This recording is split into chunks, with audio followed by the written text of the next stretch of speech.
Hello दोस्तों, स्वागत है आपका अपने चैनल उत्तराखंड नॉलेज हब में।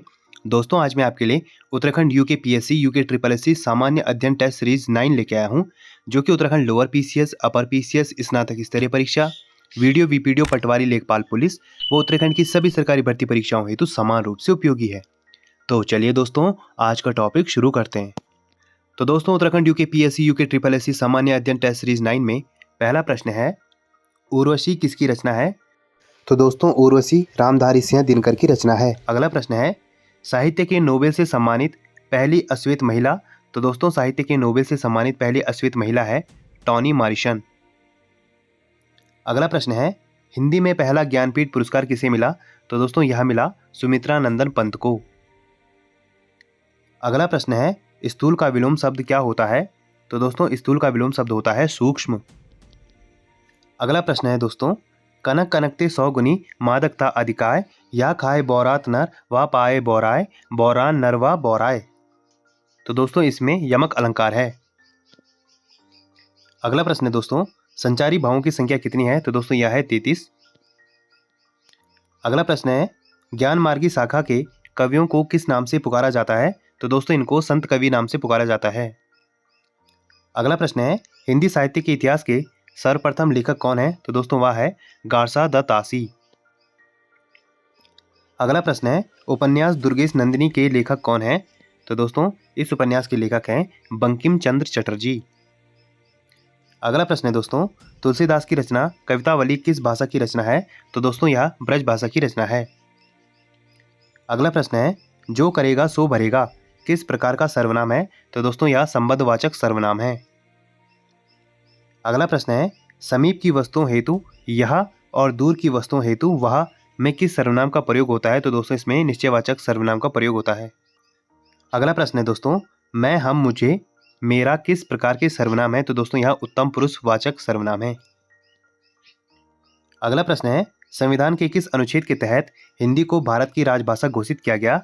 तो दोस्तों, संविधान को अनुच्छेद 343(1) के तहत हिंदी को भारत की राजभाषा घोषित किया गया।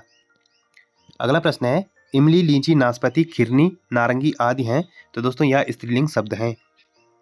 अगला प्रश्न है, अरहर, ज्वार, मकई, मूंग, सरसों आदि हैं। तो दोस्तों, यह सब स्त्रीलिंग शब्द हैं। अगला प्रश्न है दोस्तों, चांदी, चाय, स्याही, शराब, छाछ, मिट्टी आदि हैं। तो दोस्तों, यह भी स्त्रीलिंग शब्द हैं। अगला है दोस्तों, मणि। तो दोस्तों, मणि है। तो दोस्तों, मणि भी स्त्रीलिंग शब्द है। अगला प्रश्न है दोस्तों, पानी, घी, मोती, दही आदि शब्द हैं। तो दोस्तों, यह पुल्लिंग शब्द हैं। अगला प्रश्न है दोस्तों, शहर संज्ञा का कौन सा प्रकार है? तो दोस्तों, यह जातिवाचक संज्ञा का प्रकार है। अगला प्रश्न है दोस्तों, कौन सा मूल अधिकार राष्ट्रीय आपातकाल में भी समाप्त या सीमित नहीं किया जा सकता? तो दोस्तों, वह अधिकार है व्यक्तिगत स्वतंत्रता तथा जीवन का अधिकार। अगला प्रश्न है, राज्य के नीति निर्देशक सिद्धांतों को भारतीय संविधान में शामिल किए जाने का क्या उद्देश्य है? तो दोस्तों, इसका उद्देश्य है सामाजिक और आर्थिक लोकतंत्र को स्थापित करना। अगला प्रश्न है दोस्तों, भारतीय संविधान में किसके अंतर्गत पंचायती राज प्रणाली की व्यवस्था की गई? तो दोस्तों, भारतीय संविधान में राज्य के नीति निर्देशक सिद्धांतों के अंतर्गत पंचायती राज प्रणाली की व्यवस्था की गई। अगला प्रश्न है दोस्तों, भारतीय संविधान में मूल कर्तव्य किस समिति की अनुशंसा पर शामिल किए गए थे? तो दोस्तों, वह समिति थी सरदार स्वर्ण सिंह समिति। अगला प्रश्न है, भारतीय संविधान में 11वें मूल कर्तव्य को किस संशोधन द्वारा जोड़ा गया था? तो दोस्तों, भारतीय संविधान में 11वें मूल कर्तव्य को 46वें संविधान संशोधन अधिनियम 2002 द्वारा जोड़ा गया था। अगला प्रश्न है, भारत में राष्ट्रपति का निर्वाचन किस प्रकार होता है? तो दोस्तों, भारत में राष्ट्रपति का निर्वाचन अप्रत्यक्ष मतदान से आनुपातिक प्रतिनिधित्व से एकल संक्रमणीय मत पद्धति द्वारा होता है। अगला प्रश्न है, भारत के राष्ट्रपति चुनाव में उत्पन्न विवाद का निपटारा कौन करता है? तो दोस्तों, वह सर्वोच्च न्यायालय करता है। अगला प्रश्न है, संघ की कार्यपालिका शक्तियां किस अनुच्छेद के अंतर्गत राष्ट्रपति में निहित हैं? तो दोस्तों, संघ की कार्यपालिका शक्तियां अनुच्छेद 53 के तहत राष्ट्रपति में निहित हैं। अगला प्रश्न है, अनुच्छेद 61 के अंतर्गत राष्ट्रपति पर महाभियोग संसद के किस सदन द्वारा प्रारंभ किया जा सकता है? तो दोस्तों, यह संसद के किसी भी सदन द्वारा प्रारंभ किया जा सकता है। अगला प्रश्न है, भारतीय संविधान का कौन सा अनुच्छेद राष्ट्रपति पद के लिए पुनः निर्वाचन की पात्रता निर्धारित करता है? तो दोस्तों, वह है अनुच्छेद 57। अगला प्रश्न है, राष्ट्रीय प्रतिदर्श सर्वेक्षण संगठन की स्थापना कब हुई? तो तो दोस्तों इसकी स्थापना हुई 1950 में। अगला प्रश्न है, गिनी गुणांक माप है, तो दोस्तों यह आय के वितरण में समानता या असमानता की माप है। अगला प्रश्न है, अदृश्य बेरोजगारी होती है सदैव, तो दोस्तों यह सदैव अनैच्छिक होती है। अगला प्रश्न है, अदृश्य बेरोजगारी किस क्षेत्र में पाई जाती है, तो दोस्तों यह कृषि क्षेत्र में पाई जाती है। अगला प्रश्न है, भारत में अधिकांश बेरोजगारी है, तो दोस्तों भारत में अधिकांश प्रच्छन्न बेरोजगारी है। अगला प्रश्न है, किस समिति ने भारत में कृषि जोत पर कर की संस्तुति की, तो दोस्तों वह थी राज समिति।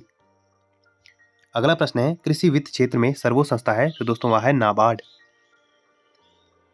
अगला प्रश्न है, भारतीय औद्योगिक पुनर्निर्माण बैंक IRBI की स्थापना कब हुई थी, तो दोस्तों इसकी स्थापना हुई थी 20 मार्च 1985 को। अगला प्रश्न है, एशियाई विकास बैंक का मुख्यालय कहाँ स्थित है, तो दोस्तों एशियाई विकास बैंक का मुख्यालय मनीला में स्थित है, जो कि फिलीपींस में है। अगला प्रश्न है, विश्व बैंक का मुख्यालय कहाँ स्थित है, तो दोस्तों विश्व बैंक का मुख्यालय वॉशिंगटन DC में है। अगला प्रश्न है, भारत की राष्ट्रीय आय की गणना की जाती है, तो दोस्तों यह केंद्रीय सांख्यिकी संगठन द्वारा की जाती है। अगला प्रश्न है, हिंद महासागर में प्रवाहित होने वाली अगुलहास किस प्रकार की जलधारा है, तो दोस्तों यह गर्म जलधारा है। अगला प्रश्न है, सारगैसो सागर का संबंध किस महासागर से है, तो दोस्तों इसका संबंध उत्तरी अटलांटिक महासागर से है। अगला प्रश्न है, 90 ईस्ट रीज किस महासागर में स्थित है, तो दोस्तों यह हिंद महासागर में स्थित है। अगला प्रश्न है, कौन सा देश उत्तरी अटलांटिक प्रवाह द्वारा सर्वाधिक लाभान्वित होने वाला देश है, तो दोस्तों वह है नॉर्वे। अगला प्रश्न है, हम्बोल्ट धारा को किस अन्य नाम से भी जाना जाता है, तो दोस्तों हम्बोल्ट धारा को पेरू की धारा के नाम से भी जाना जाता है और दोस्तों यह एक शीत जल धारा है। अगला प्रश्न है, भारत के कितने राज्य तट रेखा पर स्थित हैं, तो दोस्तों भारत के 9 राज्य तट रेखा पर स्थित हैं। अगला प्रश्न है, भारत के सर्वेक्षण विभाग की स्थापना किस वर्ष हुई थी, तो दोस्तों यह हुई थी 1767 में।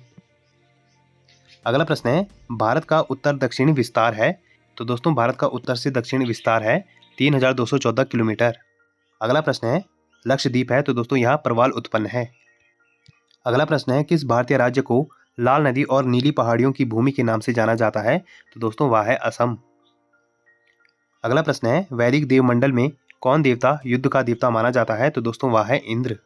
अगला प्रश्न है, मगध में नंद वंश का संस्थापक कौन था, तो दोस्तों वह था महापद्मानंद।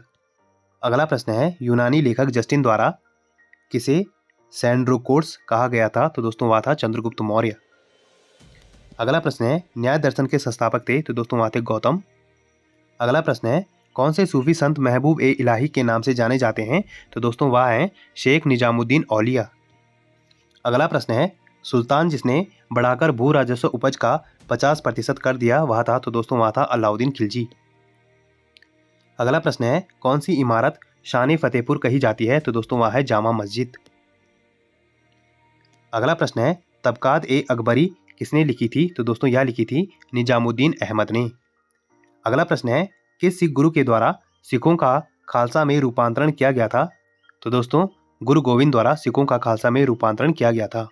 अगला प्रश्न है, जेम्स एंड्रयू रेमजे भारत के किस गवर्नर जनरल का वास्तविक नाम था, तो दोस्तों यह था लॉर्ड डलहौजी का वास्तविक नाम। तो दोस्तों आज हमने उत्तराखंड UKPSC UKSSC सामान्य अध्ययन टेस्ट सीरीज 9 देखी, जो कि परीक्षा की दृष्टि से बहुत ही ज़्यादा महत्वपूर्ण है। और ऐसी ज्ञानवर्धक वीडियोस के लिए आप मेरे चैनल को लाइक कीजिए, कमेंट कीजिए, शेयर कीजिए, सब्सक्राइब कीजिए और मुझे इंस्टाग्राम पे फॉलो कीजिए। और इस वीडियो की PDF फाइल के लिए आप मुझे मेरे टेलीग्राम पे ज्वाइन कीजिए, वहाँ आपको इस वीडियो की PDF फाइल मिल जाएगी। और जितना हो सके इस वीडियो को अपने यार दोस्तों के साथ शेयर कीजिए और मेरे चैनल को ज़्यादा से ज़्यादा सब्सक्राइब कीजिए। Thank you.